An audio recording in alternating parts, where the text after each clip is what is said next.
Prejuicios sobre el texto poético. A continuación vamos a presentar los siguientes contenidos: sensibilidad, poesía como hablar del amor, poesía como rima, poesía como vida del poeta y poesía con una sola interpretación. Muchas veces personajes tan importantes como César Vallejo han tenido que sufrir muchos prejuicios en toda su carrera.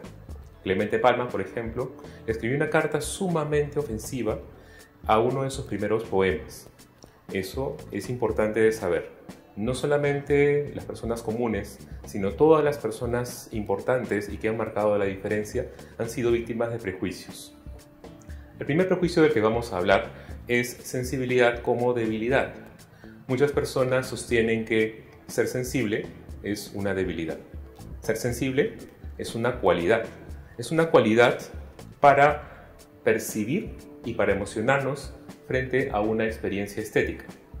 Lo contrario de sensibilidad es un tipo de ceguera ante el exterior o interior del ser humano. El segundo prejuicio del que vamos a hablar es la poesía como hablar del amor. La poesía no consiste en hablar únicamente de amor o utilizar palabras como corazón o sentimientos. Aunque el amor, junto al desamor, despecho u olvido, es un tema universal, no hay restricciones temáticas para incluirlos en el texto poético. Otro prejuicio: la poesía como rima. Muchas veces pensamos o pensábamos que la poesía necesariamente tiene que rimar. Esto ha cambiado significativamente. Ya no utilizamos mucho la rima. Es más, a partir del siglo XX se ha establecido una revolución en cuanto a la forma de escritura de un poema.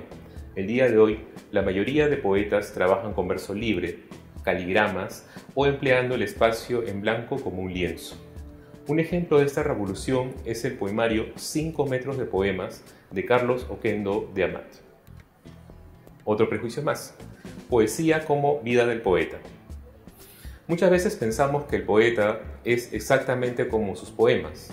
Si Vallejo escribe poemas tristes, entonces Vallejo es una persona triste. Nada más equivocado. Vallejo era una persona sumamente alegre y muchas veces, aunque el poeta se incluya con nombre y apellido, no necesariamente es el reflejo de su vida o es como él es en su totalidad. Un poema no es la totalidad de una persona y por lo tanto no se dejen engañar por datos supuestamente biográficos. Otro prejuicio más: poesía como única interpretación. Muchas veces pensamos que los poemas deben ser entendidos únicamente desde el punto de vista del maestro. Eso también es un error, porque como la poesía es una obra del ser humano, entonces para interpretar también se trata de utilizar nuestra propia subjetividad. Es decir, no existe una lectura definitiva del poema. Cada lector asumirá y defenderá de mejor o peor forma su postura respecto del mismo. Por ejemplo, muchas personas verán en esta ilustración a una anciana, otras verán a una mujer joven.